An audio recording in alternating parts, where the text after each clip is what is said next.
ماہ شعبان المعظم کے آخر میں نبی کریم صلی اللہ علیہ وسلم نے صحابہ کرام کو جمع فرمایا اور جمع فرما کر ایک خطبہ ارشاد فرمایا۔ میرے نبی کریم صلی اللہ علیہ وسلم نے فرمایا،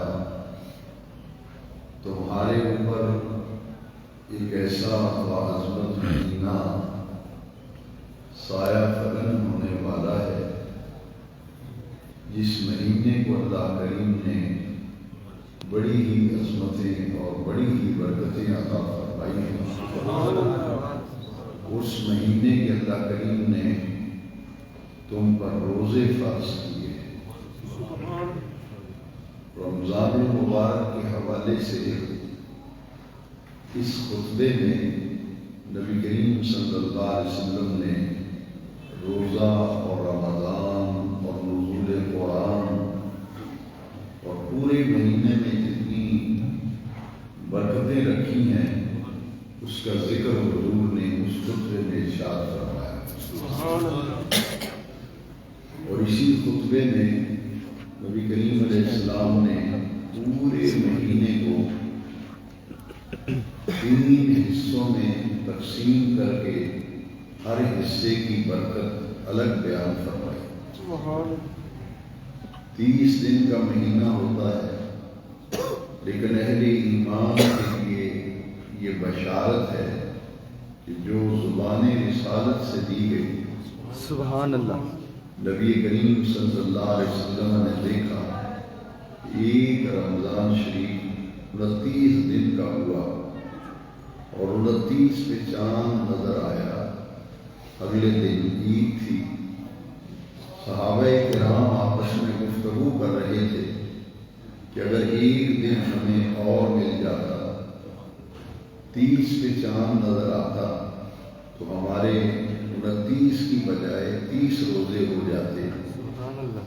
جب یہ گفتگو نبی کریم علیہ السلام نے صحابہ کرام سے سنی تو اس موقع پر پھر حضور نے ارشاد فرمایا کہ اچھی طرح سے سن لو اور سمجھ لو، اگر رمضان شریف کی 29 پہ چاند نظر آیا، اس سے اگلے دن عید ہوئی، روزے تو 29 ہوئے لیکن ثواب اللہ کریم پورے 30 روزوں کا ہی عطا ثواب پورے 30 روزوں کا ہی لکھا جاتا ہے۔ اگر 29 دن ہوں رمضان شریف تو ثواب لکھا جاتا ہے کہ انہوں نے 30 روزے مکمل رکھے، یعنی پورے ایک مہینے کے روزے۔ مہینے کے لیے عربی میں شہر کا لفظ استعمال ہوتا ہے۔ حضور نے 3 حصے فرمائے، ایک پہلا حصہ، ایک درمیان والا حصہ اور ایک آخر والا حصہ۔ یعنی پہلا عشرہ 10 کو کہتے ہیں، پہلا عشرہ پہلے 10 دن، پھر دوسرے 10 دن، پھر تیسرے 10 دن۔ یہ 3 عشروں پہ حضور نے تقسیم فرمایا۔ اگر کوئی یہ کہے کہ یہاں 10 تو نہیں ہوئے، آخری عشرے میں 9 دن ہوئے، تو حدیث میں نے پہلے اس لیے سنا دی تاکہ غلط فہمی نہ رہے۔ 9 روزے بھی ملیں گے تو ثواب 10 کا ہی ملے گا، پورے 30 روزوں کا ثواب۔ لہذا 3 عشرے پورے مہینے میں ہمیں ملیں گے انشاءاللہ العزیز۔ تو حضور نے ان تینوں عشروں کو الگ الگ کر کے بیان کیا۔ فرمایا ہوا شاہرون، یہ جو مہینہ آ رہا ہے جس کی آمد ہے، تمہارے اوپر سایہ کرنے والا ہے، اس مہینے کا پہلا حصہ اولہ رحمت، اس کے پہلے حصے میں، پہلے عشرے میں اللہ کی رحمت ہے، وَأَوْسَطُهُ مَغْفِرَةٌ، اور جو درمیانی حصہ ہے، درمیانی عشرہ ہے، اس میں مغفرت ہے، مغفرت، بخشش، مغفرت کا عشرہ۔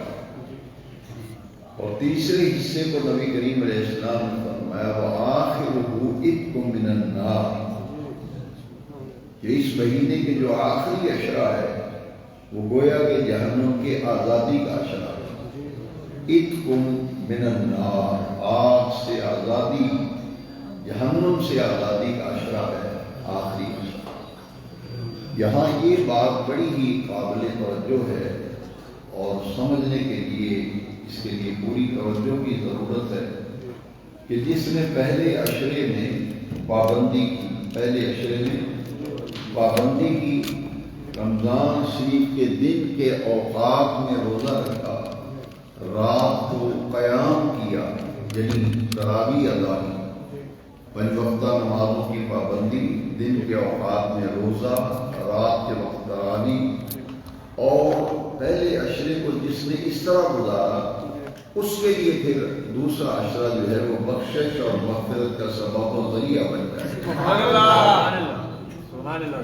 جس نے پہلے عشرے کے روزے ہی رکھے تو وہ اگر توقع رکھے گا تو پھر یہ سمجھ لینا چاہیے کہ اولہ رحمۃ واوسطہ مغفرۃ وآخرہ عتق من النار، تو یہ دوسرا عشرہ جو ہے اس کے لیے بخشش و مغفرت بنے گا جس نے پہلے عشرے کو اللہ اور اس کی رسول کی مرضی کے مطابق گزارا، اور جس نے دوسرا عشرہ اللہ اور اس کے رسول کے احکام کی پابندی کرتے ہوئے گزارا، تیسرا عشرہ پھر اس کے لیے باعث نجات بن کے مجدہ یا فضا لے کے آتا ہے کہ پورے مہینے کو اللہ کا فرما بردار بندہ بن کے گزارنے پر تمہیں انعام یہ مل رہا ہے کہ آخری عشرے میں تمہیں جہنم سے مکمل آزادی، رہائی اور نجات مل رہی ہے۔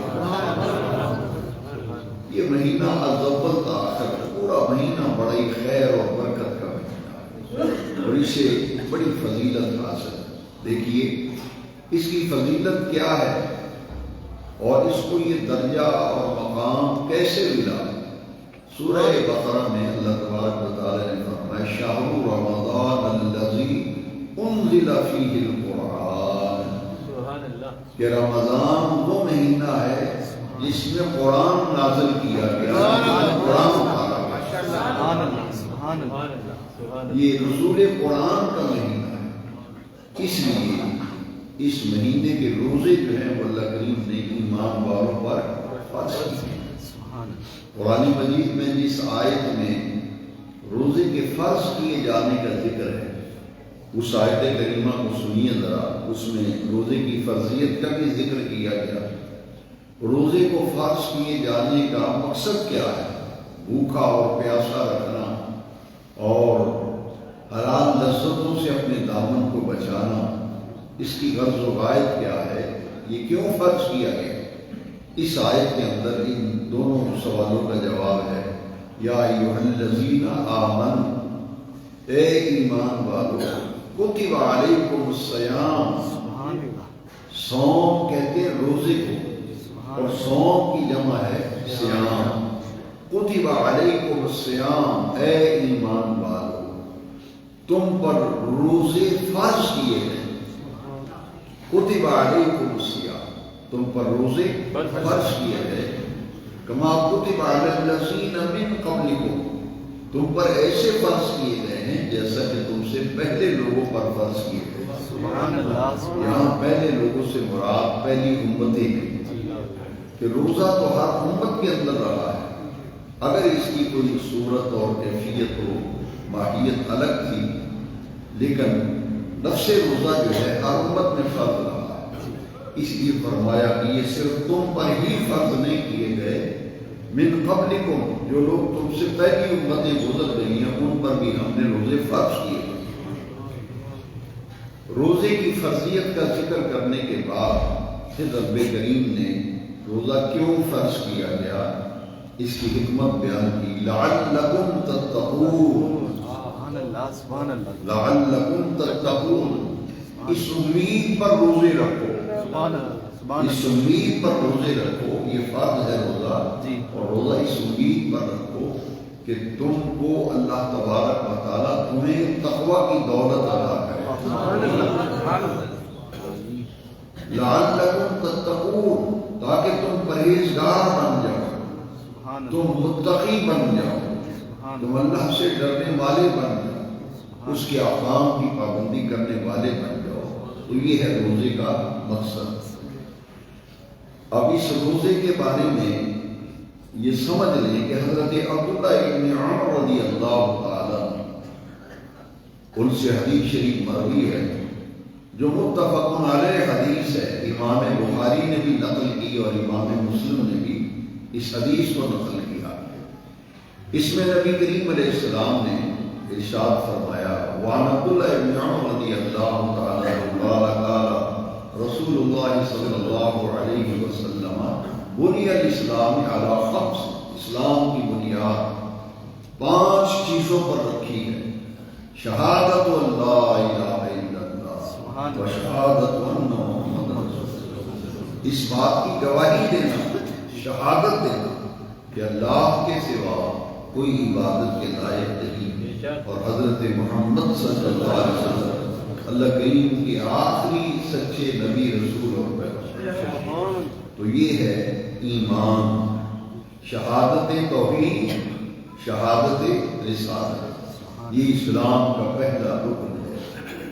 اور اس کے بعد پھر دوسرا رکن جو ہے، یعنی جو شہادت دے دے، شہادت توحید اور شہادت رسالت، اس کے بعد پھر سب سے پہلا کام اور سب سے بڑا کام اور سب سے بڑی ذمہ داری اور سب سے بڑا فریضہ جو اس پر عائد ہوتا ہے وہ ہے اقام الصلاۃ۔ سبحان اللہ، سبحان اللہ۔ اقام الصلاۃ، اقامت صلاۃ کا معنی ہے کہ نماز کو ظاہری اور باطنی آداب کو مد خاطر رکھتے ہوئے ادا کرنا۔ سبحان اللہ۔ نماز کو قائم کرنے سے مراد پابندی سے نماز ادا کرنا، یہ ہے نماز کو قائم کرنا، ظاہری ادب بھی قائم کرنا، باطنی آداب کو بھی مروز خاطر رکھنا، اپنی نماز کے اندر خشوع و خضوع لانے کے لیے اہتمام کرنا، یہ ہے اقامت صلاۃ۔ تو مسلمان پر، مومن پر، ان الصلاۃ کانت علی المؤمنین کتابا موقوتا، قرآن مجید میں اللہ کریم نے فرمایا کہ ایمان والوں پر 5 وقت کی نماز کی ادائیگی فرض کی گئی۔ تو لہذا پہلا رکن اسلام کا جو ایمان اور ایمان کے بعد اقامت صلاۃ، نماز، اور اس کے بعد پھر تیسرا رکن جو ہے، عام طور پر ہم کہتے ہیں کہ فلاں آدمی نماز اور روزے کا بڑا پابند ہے، نماز اور روزے کا بڑا پابند ہے۔ اس سے ذہن کے اندر ایک غلط فہمی پیدا ہوتی ہے کہ شاید نماز کے بعد روزے کا درجہ ہے، لیکن در حقیقت نماز کے بعد زکوٰۃ کا درجہ ہے، ادائیگی زکوٰۃ۔ دیکھیے اسی حدیث میں جو بخاری اور مسلم کی متفق علیہ حدیث ہے، حضرت عبداللہ ابن عمر رضی اللہ عنہ راوی ہے، اسی حدیث کا جو نماز اقامت صلاۃ کے بعد جو لفظ ہے وہ ہے ایتاء الزکاۃ، زکوٰۃ کی ادائیگی۔ لہذا ترتیب یہ ہوگی کہ نماز کے بعد پھر کس کا درجہ ہے؟ زکوٰۃ کی ادائیگی۔ اس لیے قرآن مجید میں ایسے مقامات جہاں نماز اور زکوٰۃ کا اکٹھا ذکر ہے، ان میں سے چند مقام میں عرض کرتا ہوں۔ اقیم الصلاۃ وآتوا الزکاۃ، یہ آیت تو کئی بار قرآن میں آئی ہے، اقیم الصلاۃ وآتوا الزکاۃ، اقیم الصلاۃ وآتوا الزکاۃ، اقیم الصلاۃ وآتوا الزکاۃ، بہت سی جگہوں پہ قرآن مجید میں اکٹھا ذکر ملے گا، نماز اور زکوٰۃ کا ذکر اکٹھا ملے گا، یعنی یہ دو عبادتیں جڑی ہوئی ہیں آپس کے اندر، نماز اور زکوٰۃ آپس میں متصل جڑی ہوئی ہے۔ اس کے بعد پھر ہے وصوم رمضان، کہ رمضان شریف کے پورے مہینے کے روزے رکھنا، یہ چوتھا فرض ہے اور یہ چوتھی ذمہ داری ہے، یہ چوتھا رکن ہے، بلکہ یوں کہہ لیں کہ اسلام کی پوری عمارت 5 ستونوں پر کھڑی ہے، اور ان میں سے چوتھا ستون اور چوتھا رکن جو ہے اسلام کا وہ ہے وصوم رمضان، ادائیگی نماز کی، فرضیت نماز کو تمام اعمال پر فوقیت حاصل ہے، برتری حاصل ہے، سب سے اونچا درجہ اسلام کے نظام عبادات میں نماز ہے۔ اس نماز کے برابر کوئی عمل اللہ کی بارگاہ میں مقبول نہیں ہے، بلکہ حدیث شریف میں ہے کہ ایمان اور کفر، یہ حدیث صحیح بخاری کے اندر ہے کہ ایمان اور کفر میں فرق کرنے والی چیز اگر کوئی ہے تو وہ نماز ہے۔ یہاں تک کہ قیامت کے دن جب اعمال کا حساب و کتاب ہوگا تو سب سے پہلے جس عمل کا حساب ہوگا وہ نماز کا عمل ہے، نماز کا۔ تو یہ ہے ترتیب، اسے ہمیں اپنے ذہن میں رکھنا چاہیے۔ ایمان لائے، اللہ کا شکر ہے مسلمان ہیں، ایمان لائے ہیں۔ اب اس کے بعد ہماری ذمہ داری اقامت صلاۃ، اقامت صلاۃ کے بعد ایتاء الزکوٰۃ یعنی ادائیگی زکوٰۃ، یقیمون الصلاۃ ویؤتون الزکوٰۃ، یہاں بھی اکٹھا ذکر آیا۔ تو لہذا یہ دو عبادتیں متصل ہیں، نماز اور زکوٰۃ۔ اس کے بعد پھر روزے کا درجہ، وصوم رمضان، نماز ایک دن میں 5 مرتبہ فرض، نماز ایک دن میں 5 مرتبہ فرض، فجر، ظہر، عصر، مغرب، عشاء، 5 نمازیں فرض۔ اور اس کے ساتھ زکوٰۃ پورے سال میں، نماز دن میں 5 مرتبہ، اتنی اہم عبادت ہے کہ ایک دن میں 5 مرتبہ جھکو اپنے رب کی بارگاہ میں۔ یہ ہے نفس الفلسفہ، جو تمہارا خالق ہے، جو تمہارا مالک ہے، پوری کائنات کا خلاق عالم، رب العالمین، وہ تمہارا رازق رزاق ہے، وہ تمہارا مالک ہے۔ یہ زندگی تم نے اسی نے تمہیں بخشی، تمہیں ہر طرح کی نعمتوں سے نوازا۔ اب اس اپنے پروردگار کا، اپنے رب کا شکر ادا کرنے کے لیے اس کے سامنے جھکو۔ یہ ہے نماز کا فلسفہ۔ وَارْكَعُوا، جیسا کہ قرآن میں فرمایا، وَارْكَعُوا مَعَ الرَّاكِعِينَ، جھکنے والوں کے ساتھ جھکو، رکوع کرنے والوں کے ساتھ رکوع کرو۔ یہ نماز با جماعت کی جو ہم پرواہ نہیں کرتے اور سستی کرتے ہیں اور غفلت کرتے ہیں، گھر پہ نماز پڑھ لیتے ہیں، دکان پہ پڑھ لیتے ہیں، نماز ہو جاتی ہے، اس کا یہ مطلب نہیں کہ نماز نہیں ہوتی، ہو جاتی ہے، لیکن جو مطلوب و مقصود ہے اسلام کا وہ کیا ہے؟ وَارْكَعُوا مَعَ الرَّاكِعِينَ۔ رب یہ چاہتا ہے، اس لیے قرآن میں ہمارے رب نے فرمایا جھکنے والوں کے ساتھ جھکو، رکوع کرنے والوں کے ساتھ رکوع کرو۔ یعنی باجماعت نماز کا جو دینی تصور اور قرآنی تصور یہ ہے کہ جب ہاتھ باندھ کے ایک صف میں کھڑے ہوں بندے یا کئی صفوں میں کھڑے ہوں تو ہر کوئی ہاتھ باندھ کر اللہ کی بارگاہ میں نہاد مندانہ طور پر کھڑا ہو جائے، اس کی عبادت کے لیے ہاتھ باندھ کے کھڑا ہو۔ اور پھر جب ایک امام کی آواز پر اللہ اکبر کہہ کے تمام نمازی رکوع میں چلے جائیں تو دین یہ چاہتا ہے کہ جس کے کام میں اللہ اکبر کی آواز پڑے وہ امام کے ساتھ وہ بھی رکوع میں چلا جائے۔ سبحان اللہ، سبحان اللہ، ایسا نقشہ باندھ دی، بہت کیسی ترتیب باندھ دی۔ سبحان اللہ۔ قیام میں سب کھڑے ہیں، ہاتھ کسی نے اگر یہاں باندھا ہے، کسی نے یوں باندھا ہے، کسی نے یوں باندھا ہے، لیکن قیام میں تو سب کھڑے ہیں۔ سبحان اللہ، قیام میں سب کھڑے ہیں، سب کھڑے ہیں۔ قیام میں اس میں کسی کا اختلاف ہے، قیام تو ہے، سب کھڑے ہیں اللہ کی بارگاہ میں۔ یہ اجتماعی اللہ کو جو بڑا شوق لوگ ڈالتے ہیں شب برات کو، کہتے ہیں مسجدیں بھری ہوتی ہیں۔ ایک صاحب انٹرنیٹ پہ تقریر کر رہے تھے، کہہ رہے تھے کہ یہ شب برات کو ایک بدعت شروع ہوگی، مسجدیں بھری ہوتی ہیں۔ میں نے کہا تم خالی کرنا چاہتے ہو؟ اللہ افسوس۔ اگر کوئی بندہ مسجد میں آ گئے تمہیں کیا تکلیف ہے؟ کہتے ہو مسجدیں بھری ہوئی ہیں، مسجدیں بھری ہیں تو اللہ کا شکر کرو، الحمدللہ، کیونکہ اجتماعیت جی کہتے نہیں اسلام جو ہے یہ کوئی ثبوت نہیں ہے، بس دیکھیے ہر نیکی کے کام سے روکا جا رہا ہے۔ جی بالکل۔ حضرت سیدنا علی المرتضیٰ رضی اللہ تعالیٰ عنہ سے یہ حدیث مروی ہے اور ابن ماجہ شریف میں حدیث شریف ہے، نبی کریم علیہ السلام نے فرمایا، حضرت علی فرماتے ہیں، حضور فرمایا جب شعبان کی 15ویں رات آئے قوموا لیلہا، رات کو قیام کیا کرو، وصوموا نہارہا، اور اگلے دن روزہ رکھا کرو۔ تو یہ جو مہینہ آ رہا ہے اس سے 15 دن پہلے اللہ کریم نے ایک رات ایسی دے دی، اس میں قیام کرنے کا حکم دیا اور دن کو صیام کا حکم دیا کہ میرا ہر بندہ حالت صیام میں ہو، میرے بندے رات کا قیام اور دن کا صیام۔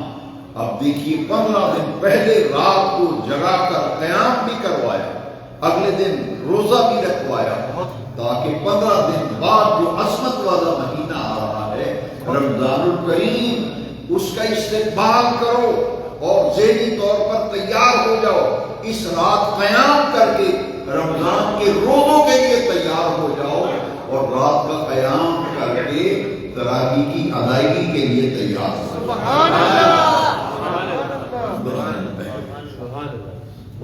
عرفا فرماتے ہیں وہ مہمان کتنا عظیم ہے جس کا استقبال رب ذوالجلال 15 دن پہلے کروا۔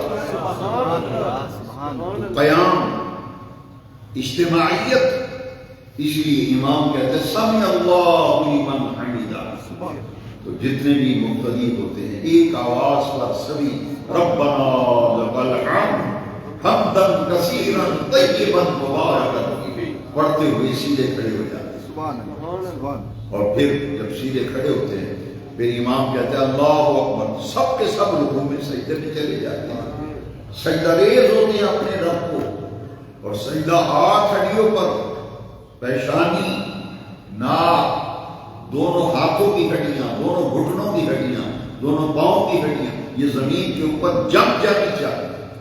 تو اللہ تبارک و تعالیٰ کا شکرانہ، اس کی نعمتیں، وہ ہمارا رب، ہمارا خالق، ہمارا مالک، وہ بھی کو بنتا ہے جو رب کے سامنے نہیں جھکتا، باقی ہر ایک کے سامنے جھک رہے ہو، ہر ایک کے سامنے جھک رہے ہو، لیکن رب کریم ہے اس سے جھکنے سے دور ہوتے چلے جائیں۔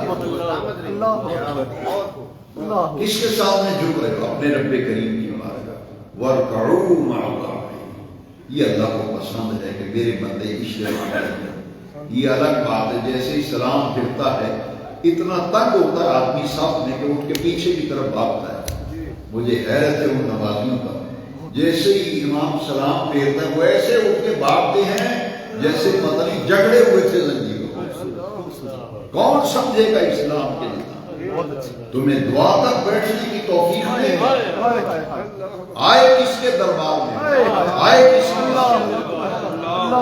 چوک میں بیٹھ کر یاروں کے ساتھ 5 گھنٹے تاش کھیلو، پان کھاؤ، سگریٹ پیو، وہاں تمہارے لیے وقت مل جاتا ہے، لیکن نماز بھی اتنی تنگی، اتنے آوازار ہو کے نماز پڑھتے ہو کہ جیسے ہی سلام پھرا نہ سلام، نہ دعا، نہ درود شریف، نہ تو تسبیحات، نہ دعا، ایسے بھاگتے ہیں مسجد سے جیسے زنجیروں میں کسی نے جکڑ کے باندھا ہے۔ ہمیں اپنے رویوں پر غور کرنا چاہیے۔ اسلام یہ چاہتا ہے اقامت صلاۃ، ادائیگی زکوٰۃ، رمضان شریف کا روزہ، اور پھر 5واں رکن جو ہے وہ ہے حج البیت۔ زکوٰۃ میں سال میں 1 مرتبہ، وہ بھی صاحب نصاب تھا، وہ بھی صاحب نصاب، جو صاحب نصاب نہیں ہے اس پر زکوٰۃ فرض ہے، اس پر زکوٰۃ فرض ہے۔ اسی طرح روزہ جو ہے اس میں بھی رخصت ہے، بیمار کے لیے، مسافر کے لیے۔ زکوٰۃ دیکھیے نا، جو صاحب نصاب نہیں ہے اس پر زکوٰۃ فرض ہی نہیں ہے۔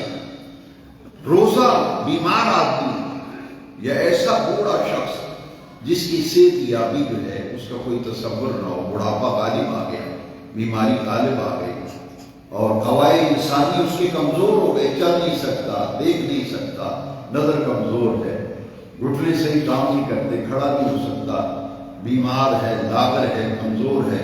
ہمارا دین یہ کہتا ہے کہ یرید اللہ بکم الیسر ولا یرید بکم العسر، روزے تمہیں تنگی دینے کے لیے نہیں رکھے گا، اللہ تمہارے لیے آسانی چاہتا ہے۔ کتنی پیاری آیت ہے۔ ہم قرآن سنتے نہیں، سیکھتے نہیں، وقت ہی نہیں ہمارے پاس، باقی ہر کام کے لیے وقت ہے، ایک نماز کے لیے وقت نہیں، ایک دین سیکھنے کے لیے وقت نہیں۔ دیکھیے کتنی پیاری آیت ہے، یرید اللہ بکم اليسر، اللہ تمہارے لیے آسانی چاہتا ہے، سبحان اللہ سبحان اللہ، اللہ تمہارے لیے آسانی چاہتا ہے، ولا یرید بکم العسر، اللہ تمہیں تنگی نہیں دینا چاہتا، اللہ اللہ اللہ، تمہارے لیے تنگی نہیں دینا چاہتا، اسی لیے فرمایا جو صاحب نصاب نہیں اس پر زکات فرض ہے، جو بیمار ہے اور اس کی بیماری بڑھنے کا خدشہ ہے تو وہ روزے نہ رکھے بلکہ انتظار کرے جب سے یابی ہو جائے، تو جو بیماری کی وجہ روزے چھوڑے تھے وہ بعد میں پورے سال میں کسی وقت بھی پورے کر سکتے۔ لیکن جو شیخ فانی ہے، شیخ فانی اس بوڑھے شخص کو کہتے ہیں جو اتنا لاغر کمزور ہو گیا، اتنی نقاہت غالب آ گئی کہ اس کے جسم میں طاقت ہی باقی نہیں رہی، اس شخص کے لیے حکم ہے کہ وہ روزہ نہ رکھے بلکہ ایک روزے کا فدیہ دے دے۔ ایک روزے کا فدیہ کیا ہے؟ 2 وقت کا کھانا۔ یہ جو ہم کہتے ہیں نا کہ ہم نے روزے نہیں رکھے یا فلاں نے روزے، فلاں کو روزے رکھوا رہے ہیں، کسی کی جگہ دوسرا روزہ نہیں رکھ سکتا، یہ بہت غلط تصور ہے۔ کہتے ہیں کہ میں تو روزے نہیں رکھے پر میں فلانے بندے کو روزے رکھوا رہے ہیں، نہیں، وہ روزہ رکھوایا نہیں جا رہا، وہ روزے کا فدیہ دیا جا رہا۔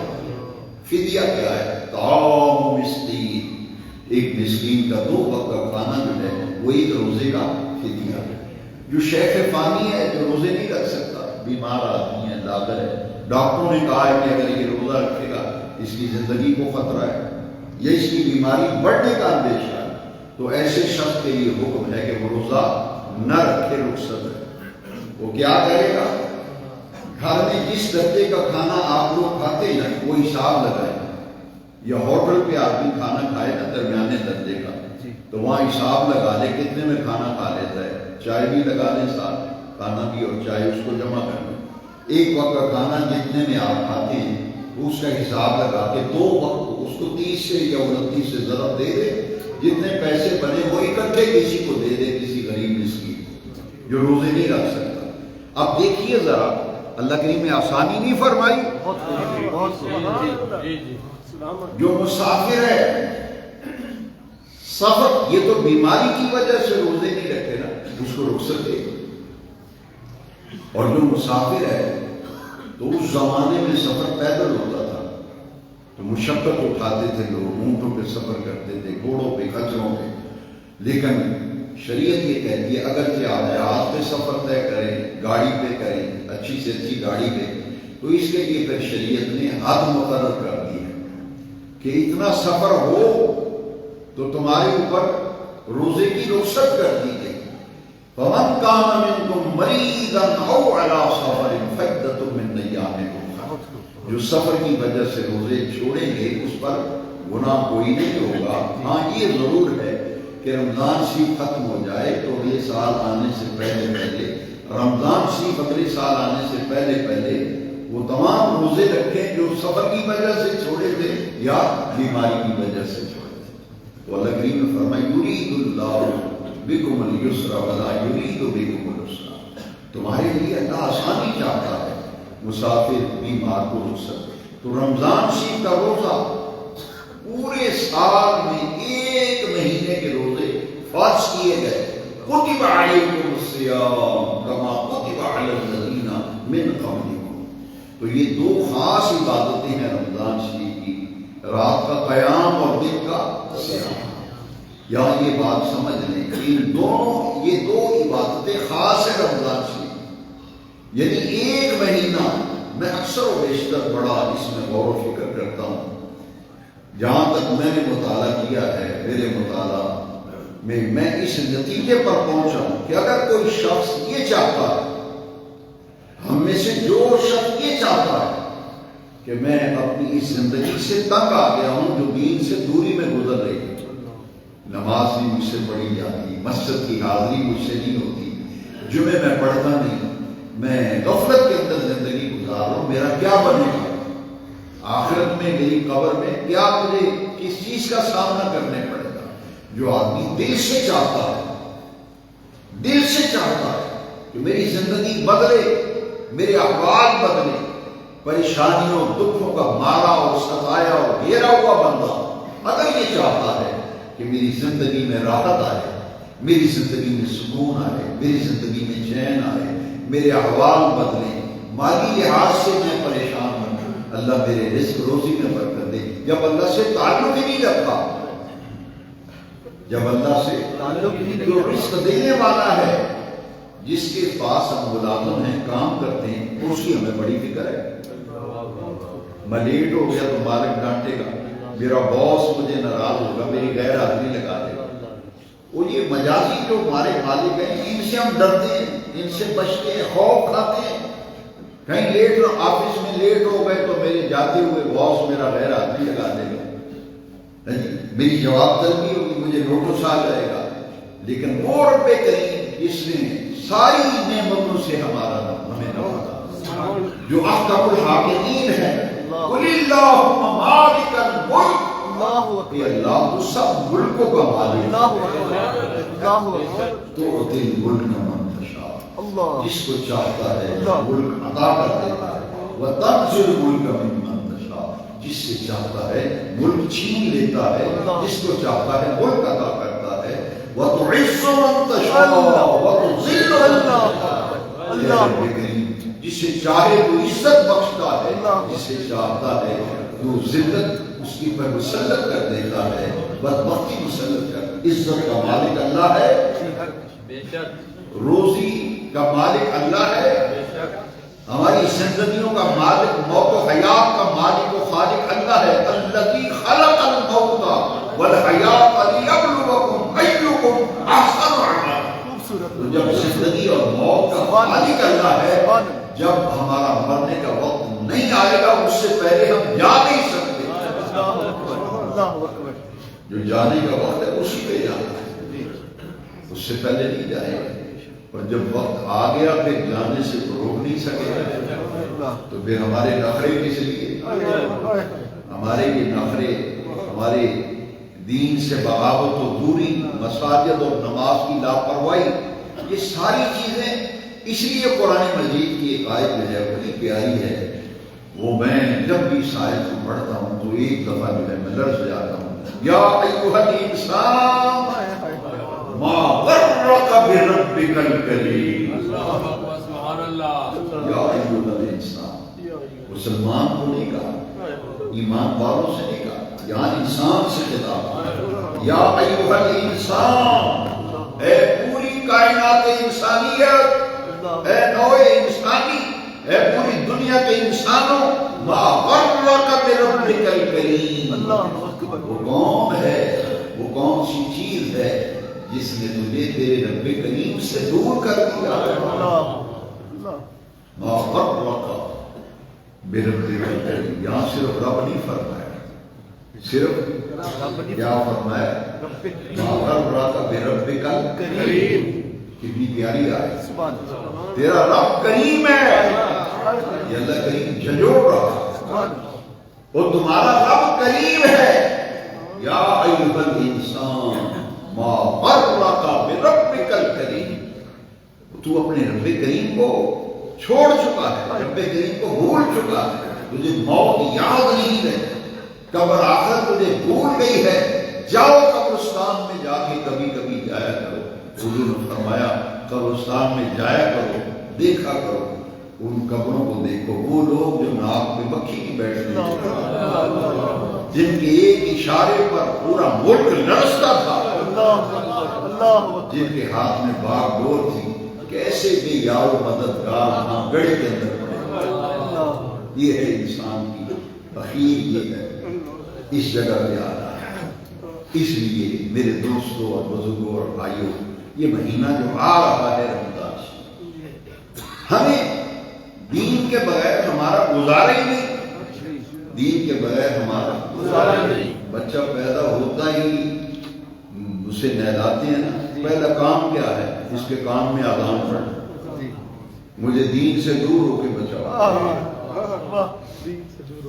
قدم قدم پر دین کی ضرورت، مسجدوں سے اتنے دور ہو گئے کہ فجر کی نماز میں جامع مساجد کی میں بات نہیں کرتا، دیہاتوں کے اندر چلے جائیں تو بڑا دکھ ہوتا ہے، پہلی صف میں آدھی صف بھی پوری نہیں ہوتی، آدھی پورا گاؤں پوری بستی مسلمانوں کی، پورا محلہ مسلمانوں کا، میلے ٹھیلے عیاشیاں بدماشیاں ان کے لیے وقت ہے، جمعے کے لیے وقت نہیں۔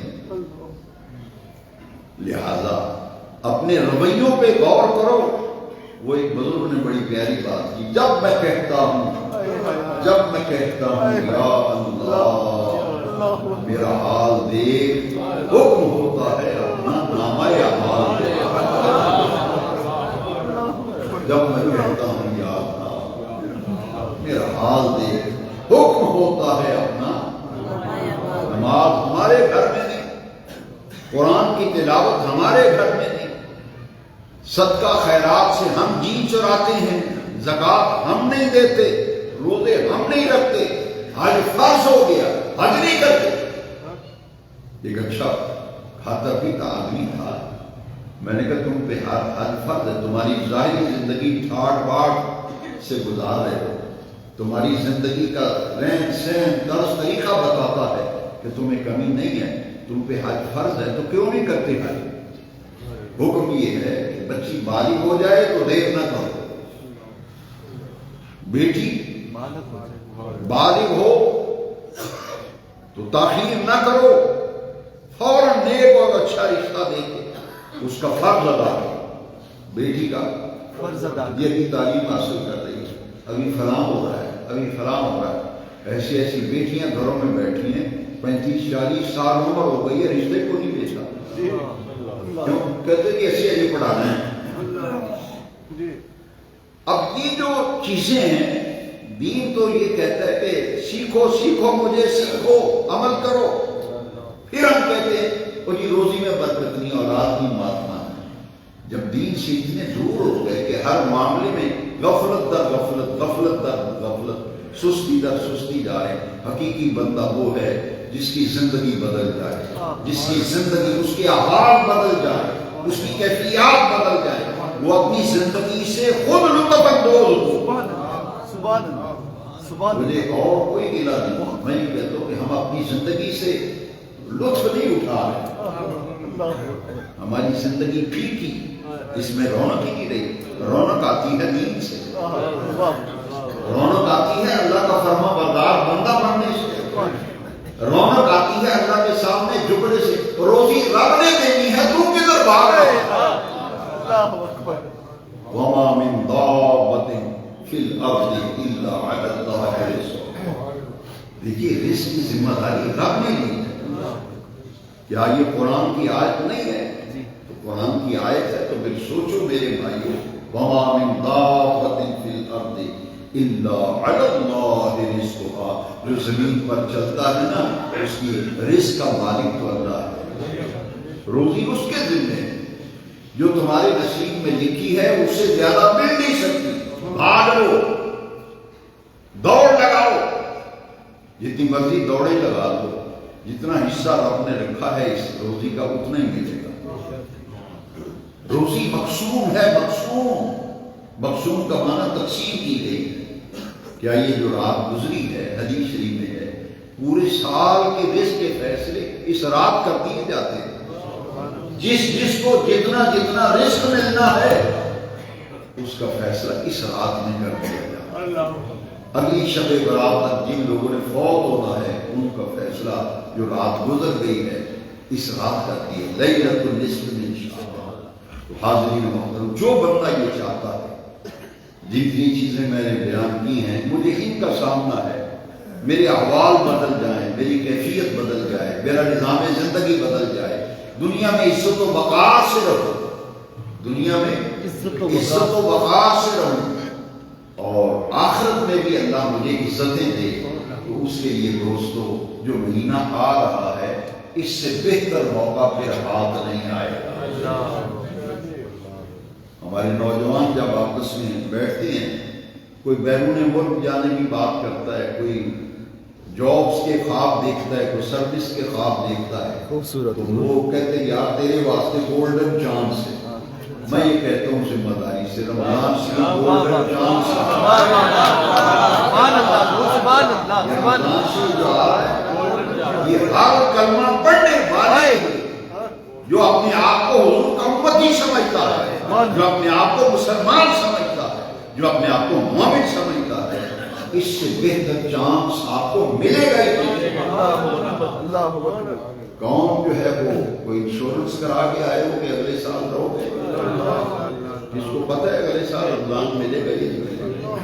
اس کے لیے پچھلے رمضان پہ نظر ڈال، پہلی صف میں یہاں بیٹھنے والے، یہاں بیٹھنے والے، یہاں بیٹھنے والے کتنے لوگ تھے جو پچھلے سال ہمارے ساتھ نمازوں میں، جمعوں میں، عیدوں میں، خوشی میں، غمی میں، جنازوں میں، ولیموں میں ہمارے ساتھ ملتے تھے، بیٹھتے تھے، آج قبرستان میں بیٹھے ہوئے۔ تو کیا گارنٹی لے کے آئے ہو کہ اگلے سال رہو گے؟ تو پھر کیوں نہ میں اور آپ آج فیصلہ کریں کہ یہ جو گولڈن چانس مل رہا ہے، ایک مہینہ آ رہا ہے، ایک مہینہ ایسا آ رہا ہے جب اللہ کی رحمت کا دریا بہتا ہے، سمندر موجود ہے، دریا کے کنارے پیاسا مر جائے، اس سے زیادہ غور کرو نا۔ شہر رمضان الذی نزول قرآن کا مہینہ ہے، قرآن کتاب ہدایت ہے، قرآن شفا ہے، قرآن کیا ہے؟ شفا ہے۔ ہاں، قرآن کی آیت سنیے، وَنُنَزِّلُ مِنَ الْقُرْآنِ مَا هُوَ شِفَاءٌ وَرَحْمَةٌ لِّلْمُؤْمِنِينَ۔ قرآن خود کہہ رہا ہے کہ یہ قرآن ایمان والوں کے لیے شفا بھی ہے، قرآن ایمان والوں کے لیے رحمت بھی ہے۔ تو یہ نزول قرآن کا مہینہ ہے، دن میں بھوکے پیاسے رہو، روزہ رکھو، اور رات کو جب محراب میں ایک شخص کھڑا ہو کر میرا قرآن پڑھے تو پھر دن بھر کا روزہ رکھ کے تمہاری روح اتنی مسجع ہو چکی ہے، اتنی مزکہ و مصفہ ہو چکی ہے کہ آؤ ہاتھ باندھ کے قرآن پڑھنے والے کے پیچھے کھڑے ہو کر سنو، جیسے جیسے قرآن پڑھا جائے گا قرآن کا نور تمہاری روح تک اتر کر چلا جائے گا۔ اس لیے یہ وہ مہینہ ہے جس سے دن کا روزہ، رات کا قیام، تراویح، فرمایا من صام رمضان ایمانا واحتسابا غفر له ما تقدم من ذنبه، جس نے ایمان کی حالت میں وصول ثواب و احتساب کی نیت سے دن کے اوقات میں روزہ رکھا، اس کے پچھلے سارے گناہ معاف ہو جاتے۔ من قام رمضان ایمانا واحتسابا غفر له ما تقدم من ذنبه۔ رات کو تراویح اور قیام، اس کی یہ برکت ہے کہ تمہاری زندگی کے سارے گناہ، ایسا گولڈن چانس کہ باقی پورا سال ایک فرض ادا کرو تو ایک فرض کا ثواب، رمضان شریف کے مہینے میں ایک فرض ادا کرو تو 70 فرضوں کا ثواب، رمضان کے علاوہ ایک نفل پڑھو تو ایک نفل کا ثواب، اور رمضان میں ایک نفل پڑھو گے تو فرض کا ثواب، نفل پڑھیں تو فرض کا ثواب، ایک فرض ادا کرے 70 فرضوں کا ثواب۔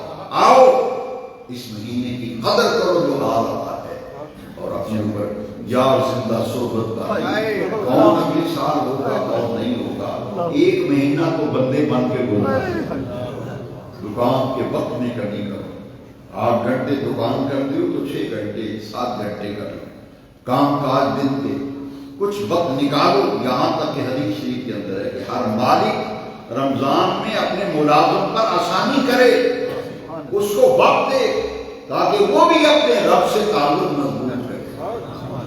یہ ساری خرابیاں اس لیے ہیں کہ ہمارا رب سے تعلق کمزور ہو گیا۔ ہم تو دیہاتوں کے رہنے والے لوگ ہیں، ہمارے دیہاتوں میں کہتے ہیں رشتہ داری آن جان کا نام ہے، رشتہ داری وہ کہتے ہیں کہ وہ فلانا بندہ تیرا کی لگتا ہے تو رشتہ داری پر آن جان کوئی نہیں، رشتہ دار تے ہے پر مسلمان تے ہے، مسجد انہوں پوچھا انہیں کہ یہ آن جان کوئی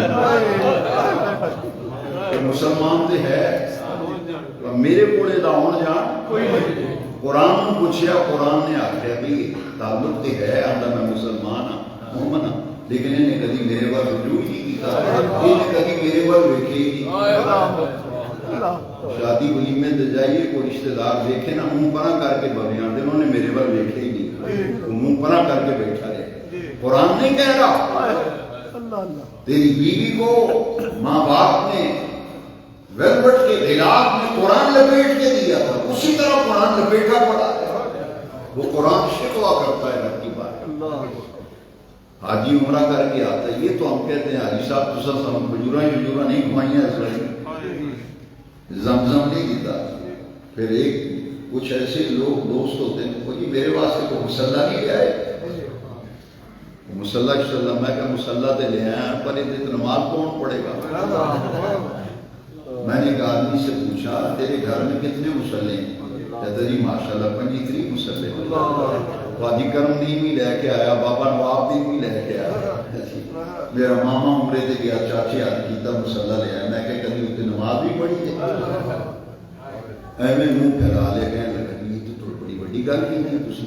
میں نے کہا یہ شکوا کرتی ہیں، تو شکوا کرتا ہے میرے رشتہ داروں نے بلائے ہی نہیں، میں نے پوچھے ہی نہیں، تو کیا یہ دین کہتا ہے دعویٰ کرتے ہو میرا دین سے تعلق ہے، مسلمان ہوں، لیکن میں ایک جنازے میں نہیں جا سکا کسی وجہ سے، تو بہت بڑے بزرگ تھے تو ان کا جنازہ وہ مجھے 150-200 علماء نے پوچھا تسی نظر نہیں آئے، تسی نظر نہیں آئے، تسی نظر نہیں آئے۔